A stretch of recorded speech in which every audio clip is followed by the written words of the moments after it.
My wife said, I deserve a real vacation. Booked Paris with my college friends. Don't be clingy. I said, enjoy. Then I froze our joint credit cards for suspected fraud. 3 days later, she was stranded at Charles de Gaulle Airport with the French police holding her for unpaid hotel bills. I, 37 male, need to get this out while it's still fresh. 3 weeks ago, my wife Melissa, 35, dropped a bomb over breakfast. I booked a trip to Paris, she said, not looking up from her phone. Leaving next Thursday, 10 days. I blinked. Paris? When did we discuss this? We didn't. I'm going with college friends, Amanda and Jessica. You remember them? I did remember them, vaguely. Met them maybe twice in our 8 years of marriage. That's sudden. Don't we usually plan vacations together? She finally looked at me.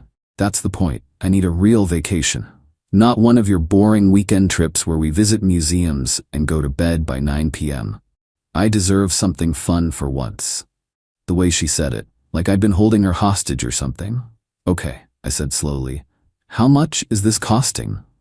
Don't worry about it. I'll use the joint card. Consider it an early birthday present to myself. Your birthday's in March. It's October. Whatever. Don't be clingy about this, okay? It's exhausting. She left for work 20 minutes later. I sat there with my coffee, feeling like I'd been slapped. 8 years of marriage and I'm clingy for asking basic questions about an international trip? I checked our joint credit card account that afternoon. She'd already booked flights. Business class, $4,200. Hotel reservation pending, looked like around $3,800 for the stay. Plus, she'd been hitting up luxury stores the past week. New luggage, new wardrobe, another $2,100, over 10 grand. For a trip she didn't discuss with me. That night, I tried talking to her again. Mel, about Paris. That's a lot of money. Maybe we should... Oh my God, here we go. You always do this. You make decent money but act like we're broke. I work too, you know. I contribute. I know you do, but nothing. I'm going. Deal with it. You can survive 10 days without me hovering over you. Something in her tone made me pause. This wasn't normal vacation excitement. This was aggressive, defensive. Over the next few days, I noticed things. Her phone was always face down now. She'd take calls in the other room, lots of giggling. One night, I walked in while she was texting and she literally jumped. Just Amanda, she said quickly, planning details. But I'd seen the contact name before she switched screens. Not Amanda, not Jessica. The name said DK. Thursday morning, she left. I drove her to the airport. She barely kissed me goodbye. Have fun, I said. Oh, I will. That smile. Something was off about it. I went to work, tried to focus. Couldn't. That name. DK. Who the hell was DK? Got home around 6 p.m. Melissa's laptop was still on the kitchen counter. She must have forgotten it. I shouldn't have. I know, but I opened it. Email was still logged in. I searched Paris, found it immediately. Hotel confirmation. Room booked under 2 names. Melissa last name and Derek Kimball. Derek. DK, not Amanda, not Jessica. Some dude named Derek. I went through more emails, found their entire conversation going back 4 months. Started innocent enough. He'd reached out via LinkedIn, said he went to college with her, lived abroad now. Then it escalated. Flirty messages, then explicit ones. Plans to finally meet in person in Paris. 10 days together, no interruptions. My hands were shaking. I screenshot everything, emailed it to myself. Then I called our credit card company. Hi, I need to report suspected fraudulent activity on my account. The representative was helpful, explained that my wife had made several large purchases recently, and I suspected identity theft or unauthorized use. They immediately froze the card pending investigation. Would take 5 to 7 business days to resolve. What happens if she tries to use it? It'll be declined. She'll need to contact us to verify her identity and the charges. Perfect. I didn't sleep that night. Part of me felt guilty. Most of me felt vindicated. Update 1, Saturday afternoon. 2 days into her trip, my phone exploded. 38 calls from Melissa, then texts started flooding in. Melissa, what did you do? My card isn't working. The hotel is threatening to call police. Answer your phone right now. I waited an hour, then called back. Hey, what's up? What's up? She was screaming. Background noise suggested she was in a public place. My card's not working. The hotel won't let us check out without payment. They're holding our passports. That's weird. Did you call the credit card company? Of course I called them. They said you reported fraud. They said the account's frozen. Oh yeah, I did. Someone's been using our card for suspicious purchases. 10 grand in a week? Obviously fraud. Silence. Then, you did this on purpose. Did what? Protected our finances from theft? Yeah, I did. You should be thanking me. You know it's me. You know I'm in Paris. Paris? Oh right, with Amanda and Jessica. Weird though. Why would the hotel booking show Derek Kimball's name? More silence. Longer this time. I can explain. I'm sure you can. Hey, you should probably handle the hotel thing. They take fraud seriously in France. I don't have money. My personal card only has $800 and I spent most of it already. The hotel bill is $1,900 for the 3 nights we stayed. Yikes, that's rough. Maybe Derek can help? He doesn't have that much either. His card got declined too. He thought I was paying. I almost laughed. So you brought your affair partner to Paris on my dime and neither of you can actually afford it? That's amazing. It's not. We didn't. Please, just unfreeze the card. I'll deal with everything when I get home. I promise. Can't.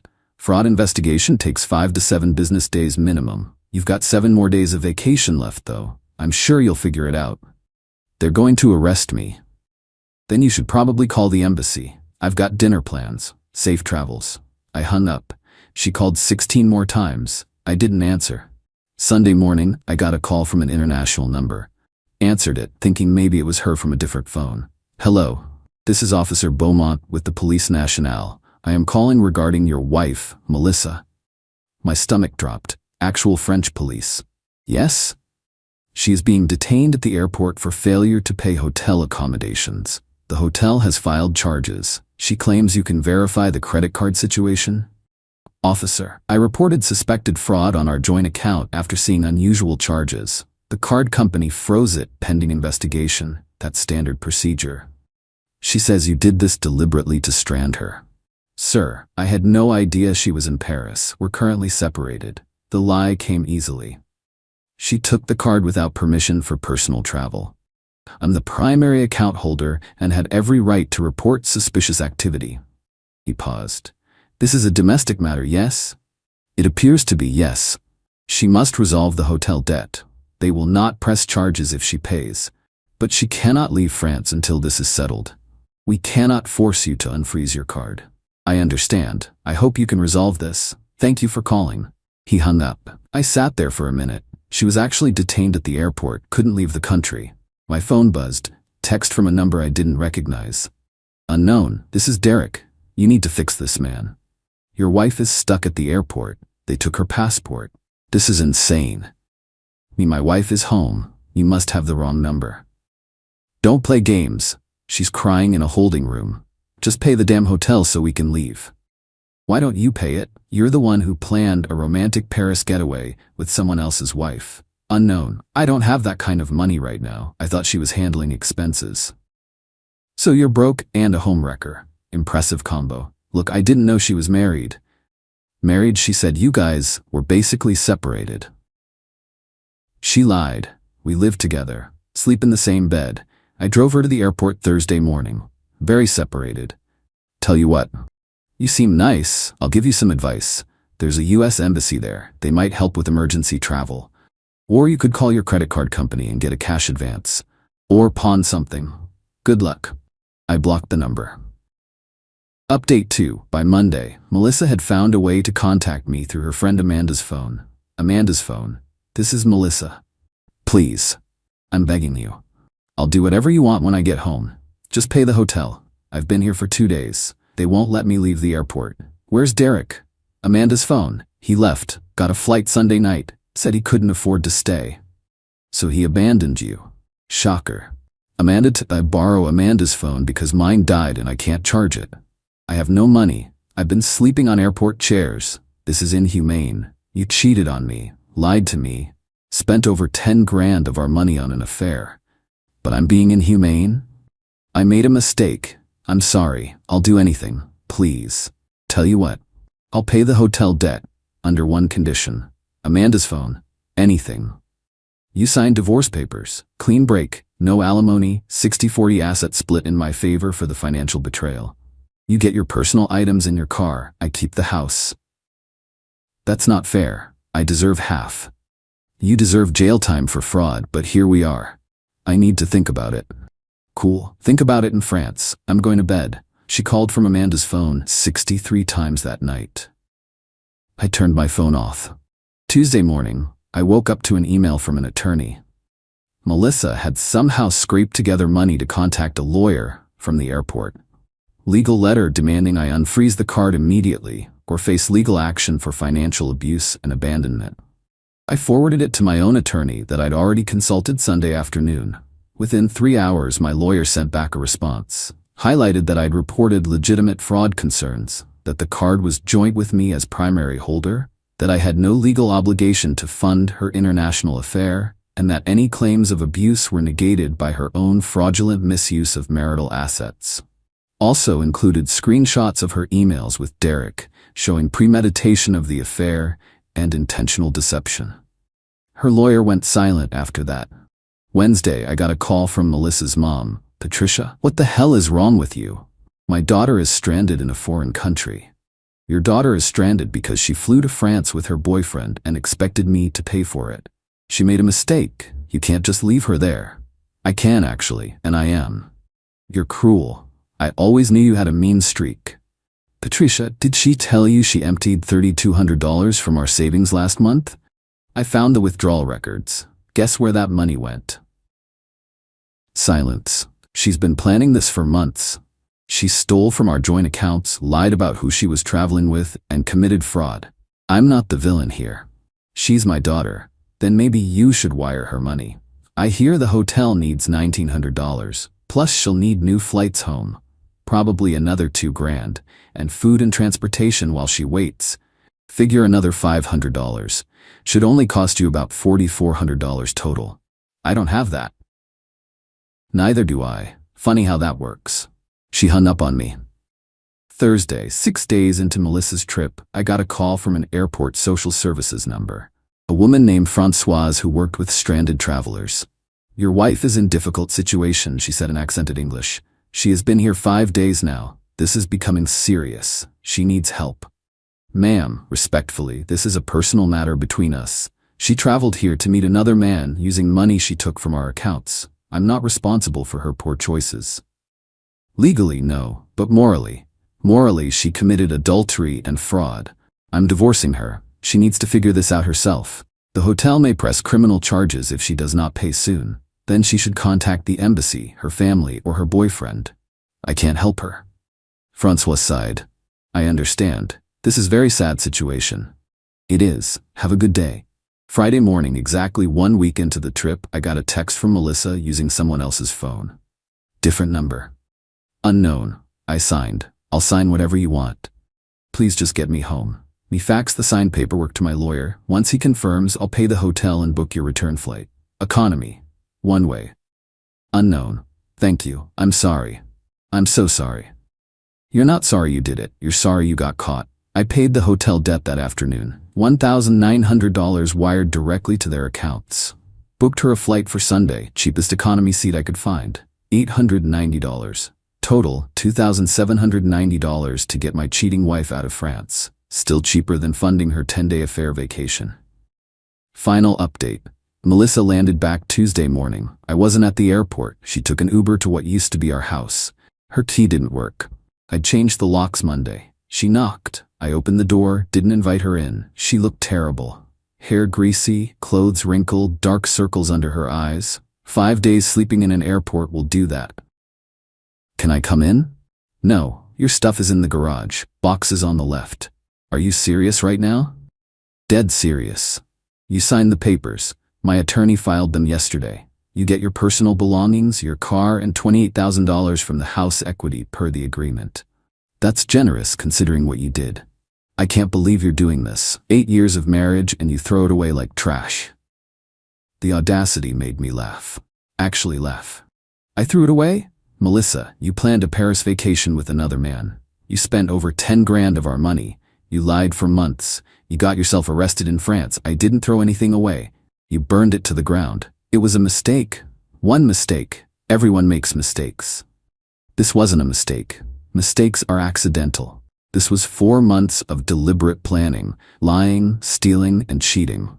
You made about 1,000 choices that led to Paris. Each one was intentional. Her mom's car pulled up. Patricia got out, glaring at me. You got what you wanted. She signed your papers. Happy now? Not particularly, but I'm content. Melissa was crying now. Where am I supposed to go? Your mom's place, I assume, or Amanda's, or Derek's, if he'll still take you after abandoning you at the airport. He blocked me. Amanda won't return my calls. Jessica said I'm on my own. Sounds like your support system is as solid as your marriage vows. Patricia started loading boxes into her car. Melissa just stood there. I have nothing now. No home, no husband, barely any money once lawyer fees come out. You have your freedom. Wasn't that what you wanted? A real vacation away from boring me? I didn't mean. Yeah, you did. You meant all of it. You just didn't mean to face consequences. They finished loading. Melissa looked at me one more time. I hope you're satisfied. You humiliated me, left me stranded in a foreign country, destroyed our marriage. I didn't destroy our marriage. I discovered you already had. I just made sure you couldn't drag me down with you. She got in her mom's car. They drove away. I closed the door, locked it, and stood in my empty house. Our house. My house now. The divorce finalized 3 weeks later. She tried to fight the agreement, claimed she signed under duress. Judge reviewed the evidence, her emails with Derek, the financial records showing her unauthorized spending, the fraud report, everything. Denied her motion. Agreement stood. She got her $28,000, her car, her personal belongings, and no alimony. I got the house, most of the savings, and my dignity back. Cost me about $790 to get her home from France. Cost her 8 years of marriage, half the house equity, her reputation, and her affair partner, who bailed. The second things got difficult. Last I heard, she's working 2 jobs to afford a studio apartment. Derek moved to another country. Patricia still posts passive-aggressive things on Facebook about cruel men who abandon their wives, but most of our mutual friends unfollowed her after the full story came out. The $28,000 she got from the house equity? Heard through mutual acquaintances that she burned through it in 4 months. New apartment deposit, lawyer fees, credit card debt she'd racked up preparing for Paris. She tried to claim I owed her more, but my lawyer shut that down with the signed agreement. She attempted to refinance her car last month and got denied. Turns out that $3,200 she withdrew from savings before Paris. She'd also maxed out 2 store credit cards I didn't know about. Her credit score tanked. My attorney made sure I wasn't liable for any of her secret debt incurred during the marriage. Some people asked if I felt guilty, if leaving her stranded in France was too far. Here's the thing, I didn't strand her. She stranded herself.